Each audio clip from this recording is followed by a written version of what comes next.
আসসালামু আলাইকুম সবাইকে। কেমন আছো সবাই? আশা করি সবাই অনেক ভালো আছো।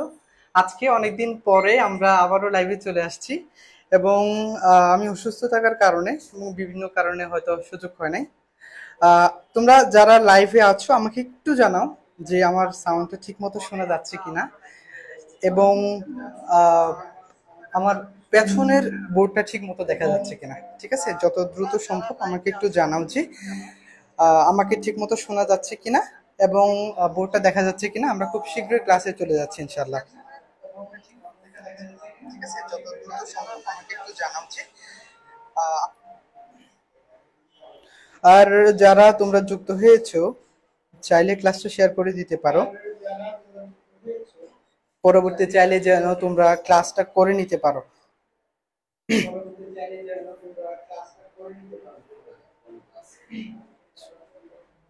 আমাকে ঠিক মতো শোনা যাচ্ছে কিনা এবং বোর্ডটা দেখা যাচ্ছে কিনা। আমরা খুব শীঘ্রই ক্লাসে চলে যাচ্ছি ইনশাআল্লাহ। আহ, আচ্ছা, শোনা যাচ্ছে। ঠিক আছে, আমরা ক্লাসে যাচ্ছি ইনশাআল্লাহ এবং আজকে আমরা গুরুত্বপূর্ণ একটা টপিক আলোচনা করতে যাচ্ছি। গুরুত্বপূর্ণ একটা টপিক, সেটা হচ্ছে ক্রয় জাবেদা। কি বলছি? ক্রয় জাবেদা। আমরা অনেকেই এইচএসসি এবং এসএসসি এবং এইচএসসি তে এই ক্রয় জাবেদাটা পড়েছি। হয়তো বা অনেকের দীর্ঘদিন ধরে প্র্যাকটিস না থাকার কারণে ভুলে গিয়েছি এবং তোমরা যারা পারো তোমাদের জন্য বিষয়টা একটা অ্যাডভান্স হইতে পারে এবং তোমাদের রিভিশন হইতে পারে। এবং যারা পারো না তোমাদের জন্য ইনশাল্লাহ সবচেয়ে সহজ ভাবে আজকে চেষ্টা করব বোঝানোর জন্য। এবং এখান থেকে ক্রয় জাবেদা থেকে প্রশ্ন আসার সম্ভাবনা অনেক। ঠিক আছে, এখান থেকে সচরাচর প্রশ্ন হতে দেখা যায়। এখন আমাদের যেহেতু পুরো সিলেবাসটা কাভার করা উচিত, পুরো সিলেবাসটা সম্পূর্ণ প্রিপারেশন নেওয়া উচিত, সেই হিসেবে আমাদের এই অধ্যায়টা পড়াও জরুরি। ঠিক আছে, আচ্ছা আমরা দেখছি সেটা হচ্ছে কি ক্রয় জাবেদা। আচ্ছা, ক্রয় জাবেদাটা কি কারো কাছে কি জানা আছে? ক্রয় জাবেদা, ক্রয় জাবেদা। ওকে, দেখি ক্রয় জাবেদা। তাহলে দেখি, ধারে বা বাকিতে ক্রয় সংক্রান্ত লেনদেন যে বইতে লিপিবদ্ধ করা হয় তাকে বলা হয় হচ্ছে ক্রয় জাবেদা। ঠিক আছে, তাহলে একটু বুঝার চেষ্টা করি। সেটা হচ্ছে ইয়েস,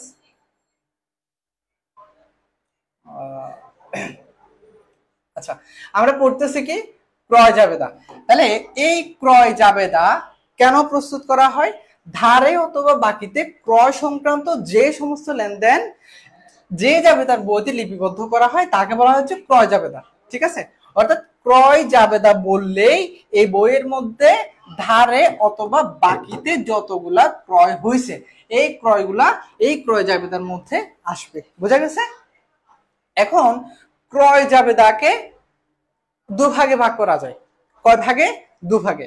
একটা হচ্ছে একঘরা ক্রয় জাবেদা বা সিঙ্গেল কলাম পারচেজ জার্নাল, আর একটা হচ্ছে বহু ঘরা ক্রয় জাবেদা বা মাল্টিপল কলাম পারচেজ জার্নাল। এখন একঘরা কি আর বহু ঘরা কি? ঠিক আছে, একঘরা মানে হচ্ছে যে ক্রয় জাবেদার মধ্যে ভ্যাট সংক্রান্ত কোনো লেনদেন থাকে না, সেক্ষেত্রে আমরা একঘরা ক্রয় জাবেদা করব। আর যে ক্ষেত্রে হচ্ছে আমার ভ্যাট সংক্রান্ত ভ্যাট থাকবে যে ক্রয়ের মধ্যে, তখন আমাদের বহুঘরা ক্রয় জাবেদা করা লাগে। বোঝা গেছে? ক্লিয়ার? তোমরা একটু আমাকে জানাও ক্লিয়ার কিনা। আচ্ছা, ক্লিয়ার কিনা একটু জানাও। ঠিক আছে, আমরা দুইটা ম্যাথ করব, একটা হচ্ছে বহু ঘরা আর একটা হচ্ছে এক ঘরা। বহু ঘরা এবং এক ঘরা, এখান থেকে দুই জায়গা থেকে দুইটা ম্যাথ করব এবং এই ক্রয় জাবেদা ইনশাল্লাহ আমাদের আজকে এখান থেকে হয়ে যাবে। এবং তোমরা যারা ক্লাসটা শেয়ার করে দিবে তোমাদের জন্য থাকছে এই ফ্রি লেকচার শিট। তোমরা ক্লাসটা শেয়ার করে শেয়ারের স্ক্রিনশটটা পেজে নক করবে এবং তোমাদেরকে এই স্ক্রিনশট পিডিএফটা পাঠিয়ে দিব। ঠিক আছে, আচ্ছা তাহলে আমরা দেখি। সেক্ষেত্রে প্রথমেই দেখতে হবে আমাদের হচ্ছে একঘরা ক্রয় জাবেদা। তাহলে কি একঘরা ক্রয় জাবেদা কেন তৈরি করা হয়? একঘরা ক্রয় জাবেদা তৈরি করা হয় হচ্ছে যদি আমার যদি আমার ভ্যাট সংক্রান্ত কোনো লেনদেন না থাকে, সেক্ষেত্রে আমরা একঘরা ক্রয় জাবেদা তৈরি করব। বুঝে গেছে? আচ্ছা, কেবলমাত্র ধারে বা বাকিতে পণ্য ক্রয়ের ক্ষেত্রে একঘরা ক্রয় জাবেদা বই তো সংরক্ষণ করা হয়। শুধুমাত্র ধারে পণ্য ক্রয় ব্যতীত অন্য কোনো ধরনের ধারে ক্রয়, যেমন ধারে সম্পদ ক্রয়, ধারে মণিহারি দ্রব্য ক্রয় এখানে লিপিবদ্ধ করা হয় না। অর্থাৎ একঘরা নগদান বইয়ের একঘরা ক্রয় জাবেদার মধ্যে এখানে শুধুমাত্র ক্রয়, শুধুমাত্র নট অনলি ধারে ক্রয়, শুধুমাত্র ধারে ক্রয়, ঠিক আছে। নগদ যদি ক্রয় হয় সেই নগদ ক্রয় এখানে ক্রয় জাবেদার মধ্যে আসবে না। শুধুমাত্র আমার যদি ধারে ক্রয় হয় সেক্ষেত্রে আমরা এই ক্রয় জাবেদা তৈরি করব। এখন আরেকটা প্রশ্ন থাকে যায়, সেটা হচ্ছে ক্রয়টা আসলে কি? এটা কি পণ্য ক্রয় আসবে, নাকি সম্পদ ক্রয় আসবে, নাকি মণিহারি ক্রয় আসবে? যদি আমি ধারে মণিহারি কিনি অথবা ধারে যদি আমি কোনো সম্পদ কিনি, সেটা কি এখানে আসবে ভাইয়া? সেটা এখানে আসবে না। যদি আমি ধারে সম্পদ ক্রয় করি অথবা ধারে যদি আমি মণিহারি দ্রব্য ক্রয় করি, সেটা ক্রয় জাবেদার মধ্যে আসবে না। ক্রয় জাবেদার মধ্যে কি আসে? শুধুমাত্র ধারে পণ্য ক্রয়, শুধুমাত্র কি আসবে? ধারে পণ্য ক্রয় গুলাই আমার ক্রয় জাবেদার মধ্যে আসবে, ঠিক আছে। আচ্ছা, এখন আমরা ক্রয় জাবেদার একটা ঘর দেখব। আমাকে শুনতে পাচ্ছ কিনা একটু জানা, এতটুকু ক্লিয়ার কিনা আমাকে একটু জানাতে হবে, একটু জানাও শুনতে পাচ্ছ কিনা এতটুকু, আর বুঝতে পেরেছি কিনা, পড়াটুকু বুঝতে পেরেছি কিনা একটু জানাও। আচ্ছা, আমরা কি করতেছিলাম? একঘরা ক্রয় জাবেদা, একঘরা ক্রয় জাবেদা, ঠিক আছে। আমরা খেয়াল করি, তাহলে একঘরা ক্রয় জাবেদা তৈরি করার জন্য আমার প্রথমত এরকম একটা ছক তৈরি করা লাগবে, যেখানে হচ্ছে প্রথমে তারিখ, তারপর হচ্ছে ক্রেডিট হিসাব খাত, সূত্র, চালান নাম্বার, পরিশোধের শর্ত, ক্রয় হিসাব ডেবিট, প্রদেয় হিসাব ক্রেডিট।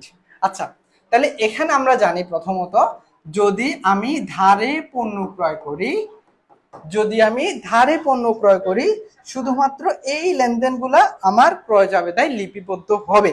তাইলে যখন আমরা পণ্য ক্রয় করি তখন আমাদের জাবেদা হয় ক্রয় হিসাব ডেবিট এবং প্রদেয় হিসাব ক্রেডিট।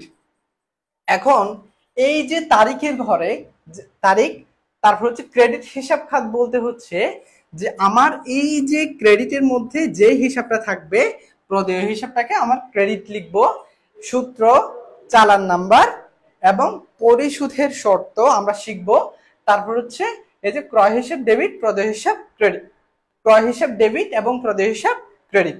ক্লিয়ার এতটুকু? এই ঘরটা কি ক্লিয়ার? এই ঘরটা আমাদের একটু দেখলে আমরা হয়তো মনে পড়তেছে, আমি বিশ্বাস করি আমরা যারা নবম দশম শ্রেণীতে এই অধ্যায়টা করেছি অথবা ক্রয় জাবেদা করেছি তাদের হয়তো মনে পড়তেছে, হ্যাঁ এখানে একটা তারিখ ছিল, তারপরে কি বসাইতাম, তারপরে ক্রেডিট হিসাব খাত, সূত্র, চালান নাম্বার, পরিশোধের শর্ত হয়তো মনে পড়তেছে, যারা আমরা ভুলে গিয়েছি। এবং যারা আমরা নতুন করতেছি তাদের ক্ষেত্রে এই বিষয়টা একটু মনে রাখতে হবে, বুঝা গেছে? বিষয়টা আমরা একটু মনে রাখার চেষ্টা করব, ঠিক আছে। আচ্ছা, তোমরা একটু যদি খাতায় তুলে নাও।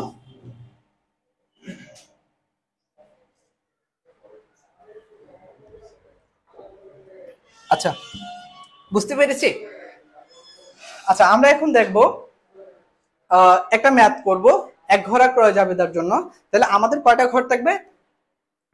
তারিখ, ক্রেডিট হিসাব খাত, এখানে আবার প্রত্যেকটা ক্ষেত্রে আমার ব্ল্যাক সেজন্য দেখা যাচ্ছে না এক্ষেত্রে, ঠিক আছে। আমরা একটা ম্যাথ করব, সেটা হচ্ছে দেখি প্রত্যেকটা লেনদেন আমরা বিশ্লেষণ করব, প্রত্যেকটা লেনদেন আমরা বোঝার চেষ্টা করব। তাহলে আমরা দেখি 2013 সালে ইয়েস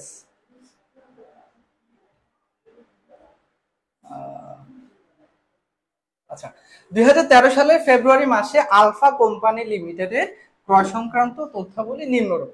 ফেব্রুয়ারি 5 তারিখ বলছে ডেল্টা কোম্পানি লিমিটেডের নিকট থেকে ক্রয়, মানে ডেল্টা লিমিটেড কোম্পানির নিকট থেকে ক্রয়। তাহলে এটা কোন ধরনের ক্রয়? এটা হচ্ছে ধারে ক্রয়।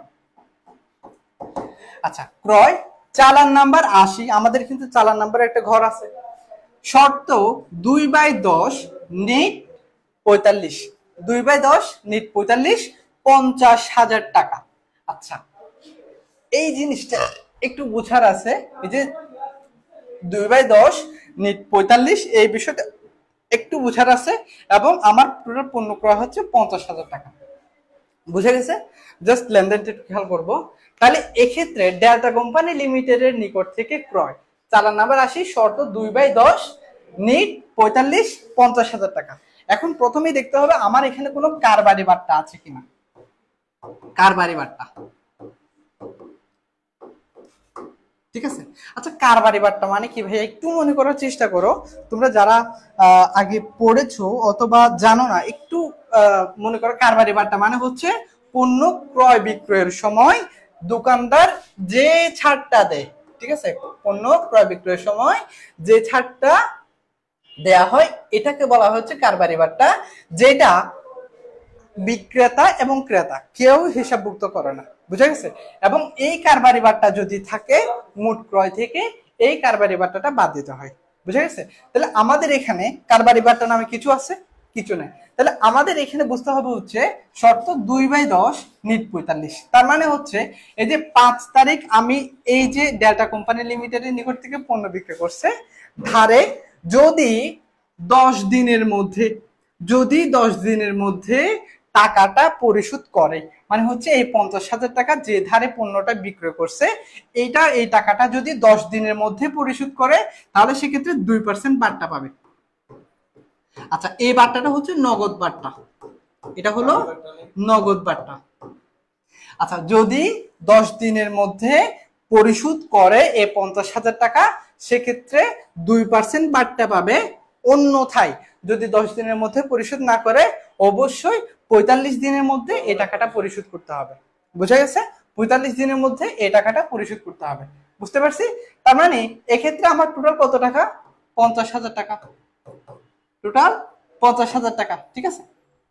আচ্ছা, এরপরে ফেব্রুয়ারি 10 বলছে বিটা কোম্পানির নিকট নিকট লিমিটেডের নিকট থেকে ক্রয়, চালান নাম্বার 85, শর্ত 3/10, নিট 45, 40,000 টাকা এবং কারবারি বাট্টা হচ্ছে 10%। যেটার আলোচনা প্রথমে করছি এটা আমরা পাইছি। বলছে কি, তাহলে চালান নাম্বার 85, শর্ত 3/10 এবং নিট 45, অর্থাৎ যদি আমি এই টাকাটা 40,000, আচ্ছা প্রথমে আমাকে খেয়াল করতে হবে এই 40,000 টাকার আমার এখানে কারবারি বাট্টা আছে কত? 10%, ঠিক আছে। তাহলে 10% যদি থাকে, 40,000 টাকার 10% হচ্ছে 4,000 টাকা। তার মানে আমার টোটাল পণ্যের দাম আছে 40,000। 40,000 টাকা থেকে আমরা জানি কি, এই যে কারবারি বাট্টাটা থাকে, যে কারবারি বাট্টাটা থাকে সেটা মাইনাস করতে হয়। তাহলে ভাইয়া যদি সেটা আমার মাইনাস করতে হয়, তাহলে এই 40,000 টাকা থেকে আমার 4,000 টাকা যদি আমি মাইনাস করি, তাহলে সেক্ষেত্রে আমার থাকে কত? 36,000 টাকা। এখন এই 36,000 টাকার উপরে যদি আমি 10 দিনের মধ্যে পরিশোধ করি, তাহলে এই 36,000 টাকার উপরে আমি 3% বাট্টা পাবো। অন্যথায় আমাকে 45 দিনের মধ্যে, 45 দিনের মধ্যে টাকাটা পরিশোধ করতে হবে। ক্লিয়ার এতটুকু? আমাকে একটু জানাও তোমাদের ক্লিয়ার কিনা, বুঝতে পেরেছি? বুঝতে পেরেছি ভাইয়া, একটু জানাও ক্লিয়ার কিনা।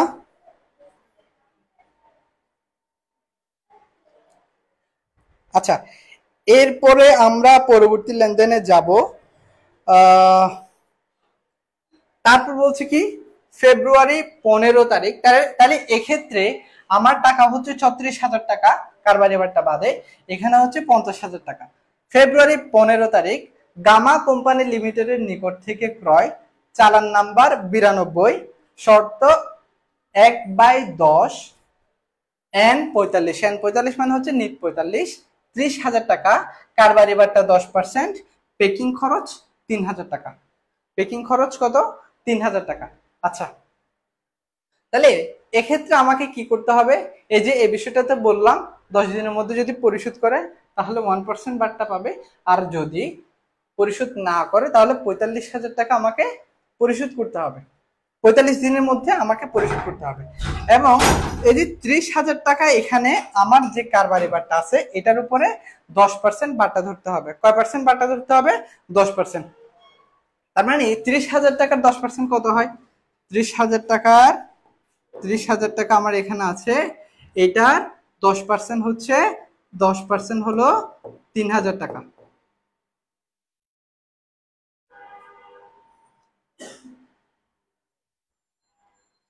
10% 3,000 টাকা। বুঝা গেছে? ক্লিয়ার এতটুকু? তাহলে যদি আমি কারবারি বাট্টাটা বাদ দিই, তাহলে সেক্ষেত্রে আমার পণ্যের দাম আসে কত? 27,000 টাকা। 30,000 টাকা থেকে 27,000 টাকা। বুঝতে পেরেছি? ক্লিয়ার এতটুকু? আমাকে একটু জানাও তোমাদের ক্লিয়ার কিনা ভাইয়া, আমাকে একটু জানাও তোমাদের ক্লিয়ার কিনা। যদি বুঝতে পারি তাহলে একটু জানাই বুঝতে পেরেছি কিনা। ভাইয়া বুঝতে পারছি কিনা একটু জানাই। বুঝতে পেরেছি।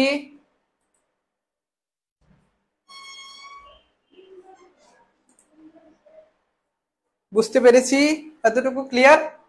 আচ্ছা, আশা করি ক্লিয়ার। আচ্ছা, এবার দেখি তাহলে সেক্ষেত্রে হচ্ছে প্যাকিং খরচ 30,000 টাকা।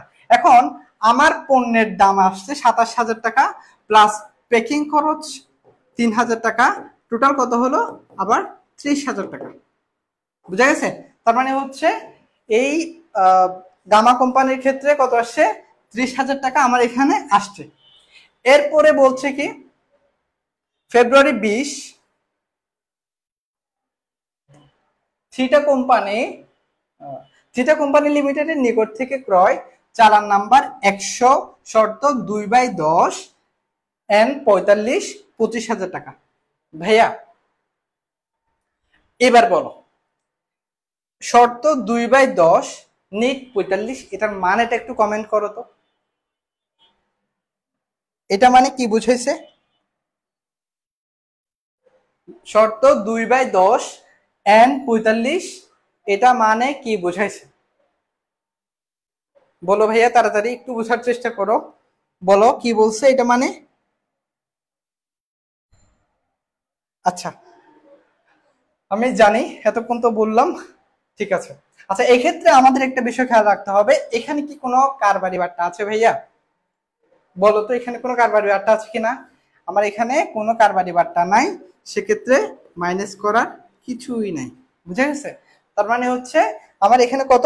এই 25,000 টাকা। এখন আমরা জাস্ট তাহলে এই যে প্রথমে আছে 50,000 টাকা, তারপরে হচ্ছে ফেব্রুয়ারি 10 হচ্ছে কত? 36,000 টাকা। কারবারি বাট্টা মাইনাস করার পরে, 36,000 টাকা। ফেব্রুয়ারি 15 হচ্ছে আমার 27,000 টাকা হচ্ছে আমার পণ্যের দাম, এবং 3,000 টাকা হচ্ছে আমার প্যাকিং খরচ, টোটাল 30,000 টাকা। এরপরে হলো ফেব্রুয়ারি 20 থিটা কোম্পানির ক্ষেত্রে হচ্ছে 25,000 টাকার আমি পণ্য ক্রয় করছি, এখানে কোনো কারবারি বাট্টা নাই, অর্থাৎ এখানে আমার 25,000 টাকাই থাকবে। ঠিক আছে? এখন আমরা একটা ক্রয় জাবেদা তৈরি করব। কি জাবেদা তৈরি করবো ভাইয়া? ক্রয় জাবেদা। বুঝা গেছে? ঠিক আছে, আমরা একটু দেখি সলিউশনটা কিভাবে করতে হবে। ইয়েস,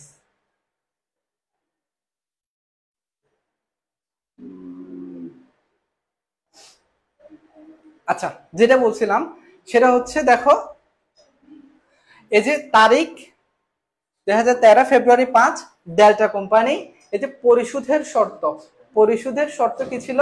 2/10 এন্ড 45, চালান নাম্বার ছিল 80, সূত্র তার হচ্ছে ক্রয় হিসাব ডেবিট, প্রদেয় হিসাব ক্রেডিট। আচ্ছা ভাইয়া, এটা একটু বোঝার চেষ্টা করি, সেটা হচ্ছে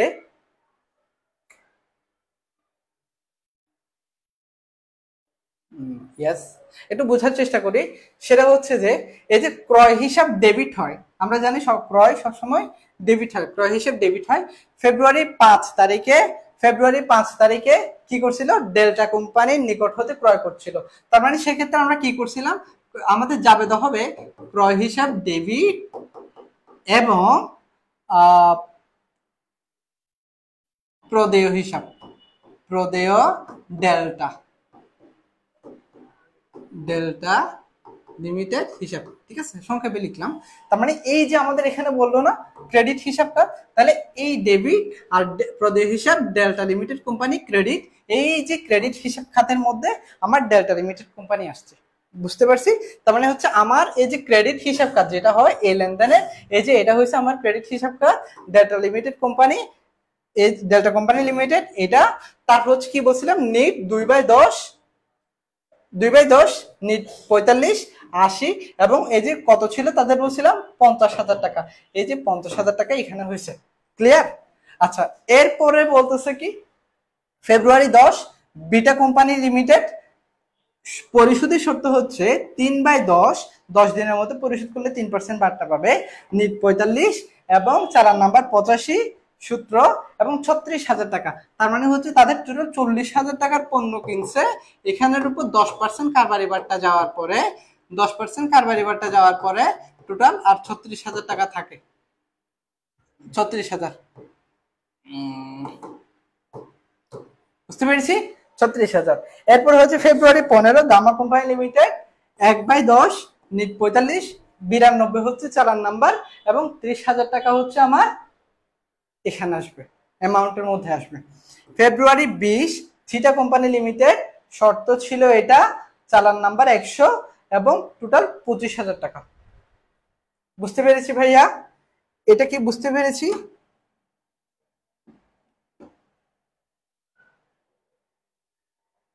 বুঝতে পেরেছি এতটুকু? একটু জানাও বুঝছি কিনা, বুঝছি কিনা একটু জানাও। আচ্ছা, যদি বুঝে থাকি আর যদি কোনো প্রশ্ন থাকে তাহলে সেটা বলতে পারো, এখানে যদি তোমাদের কোনো প্রশ্ন থাকে সেটা জানাতে পারো। আচ্ছা, আমাদের ক্লিয়ার এতটুকু? তার মানে হচ্ছে ক্রয়, ক্রেডিট হিসাব খাত, পরিশোধের শর্ত, চালান নাম্বার, সূত্র, ক্রয় হিসাব ডেবিট এবং প্রদেয় হিসাব ক্রেডিট। আচ্ছা, পরীক্ষায় আসলে আমরা কি করব, এই যে এখানে ছোটখাটো যে ক্যালকুলেশন গুলো করা লাগছে আমাদের, এই যে 40,000 টাকার মধ্যে 40,000 টাকার মধ্যে 4,000 টাকা আমি কারবারি বাট্টা দিয়ে দিছি, এই যে কারবারি বাট্টা দিয়ে দিয়ে আমার আর 36,000 টাকা, এটা আমরা কি করব, যে পরীক্ষায় এই যে চারটা করব এটার নিচে গণনা বলে, গণনা বলে জাস্ট একটু দেখা দিব, যে ডেল্টা কোম্পানি, ডেল্টা কোম এভাবে দিয়ে, তাহলে 36,000, সরি আমার পণ্য কিনছিলাম 40,000 টাকা, এটার কারবারি বাট্টা ছিল 10%, এটা বাদ দেওয়ার, দেখো 40,000 ইন্টু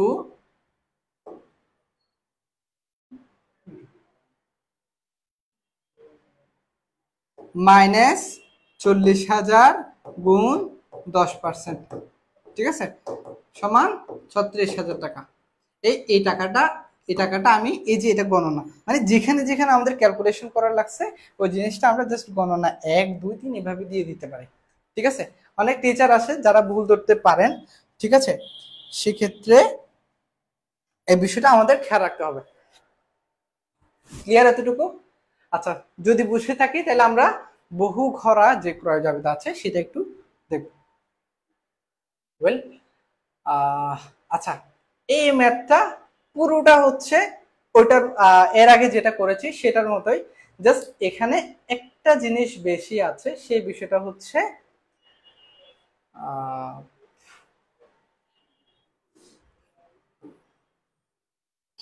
লাল কলম, এটা হচ্ছে এটা,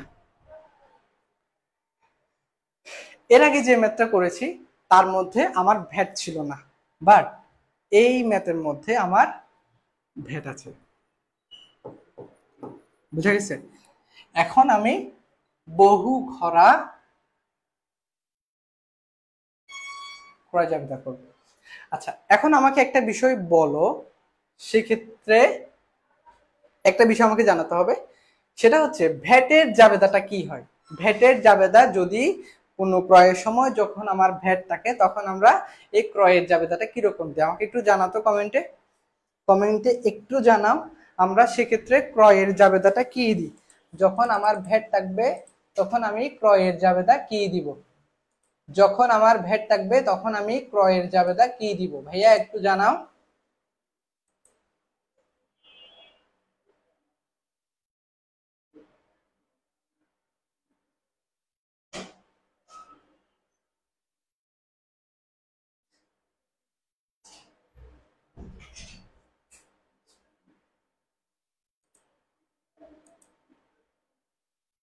একটু জানাও তোমরা বুঝতে পেরেছো কিনা। যখন আমার ভ্যাট থাকবে তখন আমি এটার জাবেদাটা কি দিব?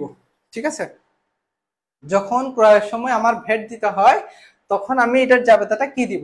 ঠিক আছে, তাহলে আমাদের এই পুরো ইয়াটা এটা হচ্ছে এর আগে যে হিসাবটা করেছি ঠিক সেম, জাস্ট এখানে এই যে ফেব্রুয়ারি 15 তারিখ এসে আমার এখানে ভ্যাট যুক্ত হয়েছে। ক্লিয়ার এতটুকু? মোহাম্মদ ইয়ারিদুল মঈন সজাদ জানিয়েছে ক্রয় ডেবিট, ভ্যাট চলতি হিসাব ডেবিট, নগদান হিসাব ক্রেডিট, প্রদেয় হিসাব ক্রেডিট। আচ্ছা ঠিক আছে। আচ্ছা এখন আমরা দেখব যে যখন আমাদের ভ্যাট থাকবে তখন আমাদের ঘরটা কিরকম করতে হয়, বুঝা গেছে? আচ্ছা, যখন ভ্যাট সহ ক্রয় দেয়া থাকে তখন সিরিয়ালে আমাদের কয়েকটা কাজ করতে হয়। তার মধ্যে হচ্ছে কারবারি বাট্টা, ভ্যাট এবং অন্যান্য খরচ। অন্যান্য খরচ, ঠিক আছে। ভ্যাট সহ যখন ক্রয় দেয়া থাকে আমরা কি জানি, নর্মালি হচ্ছে আমরা অন্যান্য খরচটা যোগ করি, কারবারি বাট্টা, তারপর হচ্ছে ভ্যাট। এখন এই যে যখন আমার ভ্যাট থাকবে তখন আমি কি করব, আমার চারটা হবে, এটা হচ্ছে একটা বহু ঘরা। কয় ঘরা ভাইয়া? এই যে এখানে আছে। আচ্ছা তাহলে সেক্ষেত্রে আমার তারিখ, ক্রেডিট হিসাব কাজ, ক্রেডিট হিসাব কাজ কেন হয় বলছি, ক্রয় হিসাব ডেবিট, বিবিধ পাওনাদার ক্রেডিট, এবার হচ্ছে পরিশোধের শর্ত, যে শর্তটা থাকবে সেটা, তারপর হচ্ছে চালান নাম্বার, সূত্র, ক্রয় হিসাব ডেবিট, ভ্যাট চলতি হিসাব ডেবিট এবং প্রদেয় হিসাব ক্রেডিট। প্রদেয় হিসাব ক্রেডিট।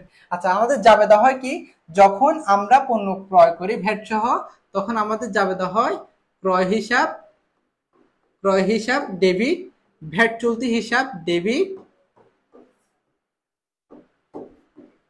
ভ্যাট চলতি হিসাব ডেবিট এবং প্রদেয় হিসাব ক্রেডিট। প্রদেয় হিসাব ক্রেডিট।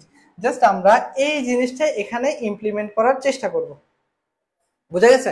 তার মানে হচ্ছে ক্রয় হিসাব ডেবিট, ভ্যাট চলতি হিসাব ডেবিট এবং প্রদেয় হিসাব ক্রেডিট।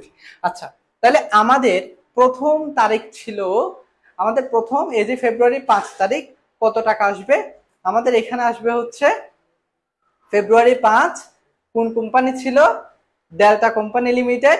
ডেল্টা কোম্পানি লিমিটেড পরিশোধের শর্ত ছিল 2/10 নিট 45 এবং 50,000 টাকা। বুঝা গেছে? ক্লিয়ার? বুঝি নাই?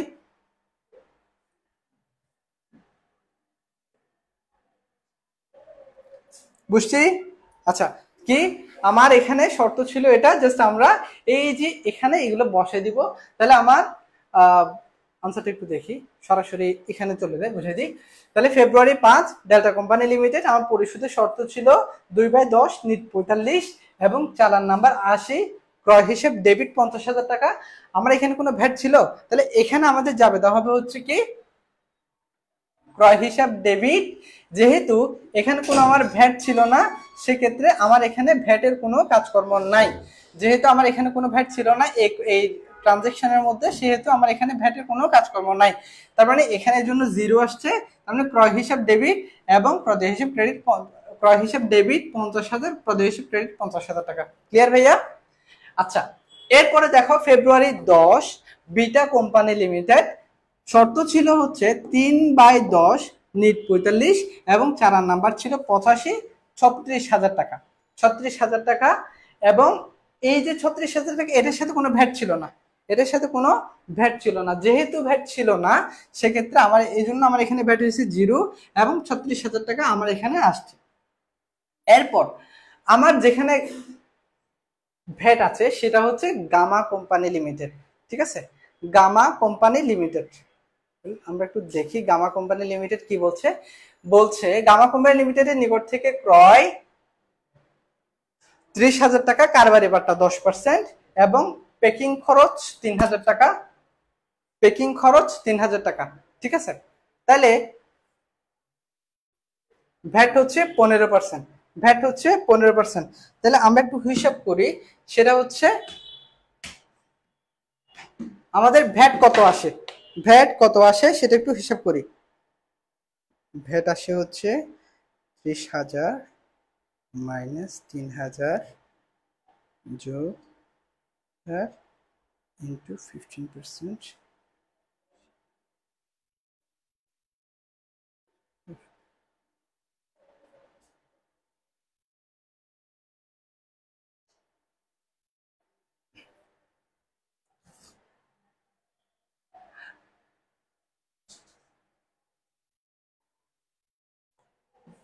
কত আসে? আচ্ছা, আমার এখানে ভ্যাট হচ্ছে 15%, ভ্যাট কত? 15%। এখন দেখি একটু,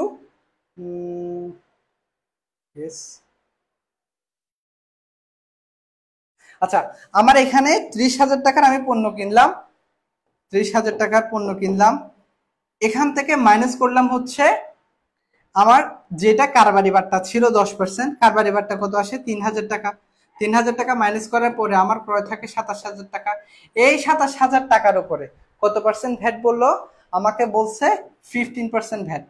এটার উপরে 15% ভ্যাট দিতে হবে 27,000 টাকার উপরে। তাহলে 27,000 টাকার উপরে যদি 15% ভ্যাট হয়, সেক্ষেত্রে আমার 4,050 টাকা আসে, 4,050 টাকা। তার মানে হলো আমার আমার 27,000 টাকা ছিল পণ্য, তাহলে ক্রয় হিসাব ডেবিট 27,000 টাকা, ভ্যাট চলতি হিসাব ডেবিট 4,050 টাকা এবং প্রদেয় হিসাব, ও সরি, এরপর প্যাকিং খরচ ছিল আমার 3,000 টাকা। ঠিক আছে, তাহলে প্যাকিং খরচ 3,000, তাহলে এটা ক্রয়ের মধ্যে আসবে টোটাল 30,000 টাকা, যে 30,000, তাহলে ডেবিট পাশে হয়েছে 34,500 এবং প্রদেয় হিসাব ক্রেডিট, প্রদেয় হিসাব 34,050, দুঃখিত 50। ঠিক আছে, তার মানে আমার এখানে, যে এখানে একটু খেয়াল করি, সেটা হচ্ছে গামা কোম্পানি লিমিটেড শর্ত চালান নাম্বার 92, আমার ক্রয় হিসাব ছিল 27,000 টাকা, কারবারি বাট্টা মাইনাস করার পরে এর সাথে প্যাকিং খরচটা যোগ করলাম 30,000 টাকা।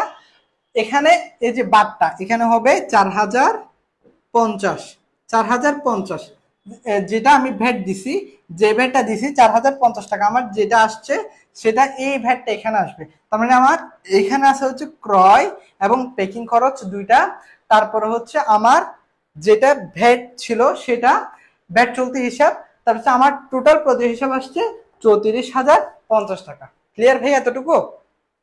এরপরের ট্রানজেকশনে আমাকে বলছে যে থিটা কোম্পানি 2/10 এন্ড 45 এবং চালান নাম্বার 100, ক্রয় আমি 25,000 টাকা কিনছিলাম, এখানে আমার কোনো কি ছিল না, প্যাকিং খরচ ছিল না, পাশাপাশি প্যাকিং খরচ ছিল না, কারবারি বাটা ছিল না এবং ভ্যাট ছিল না, সেজন্য আমার ক্রয় হিসাবে এই যে এখানে 50 টাকা বসলো, 25,000 টাকা বসছে এবং সর্বমোট আমার এখানে 25,000 টাকা বসছে। তার মানে এই যে আমার ক্রয় হিসাব 41,000 টাকা, ভ্যাট ছিল 4,050 এবং টোটাল 1,45,050 টাকা। এটা হচ্ছে আমার টোটাল ম্যাথের হিসাব। ক্লিয়ার ভাইয়া? আচ্ছা আমাকে একটু জানাও তোমাদের ক্লিয়ার কিনা, আমরা ক্লাসের একদমই শেষ পর্যায়ে চলে আসছি, তোমাদের ক্লিয়ার কিনা আমাকে একটু জানাও।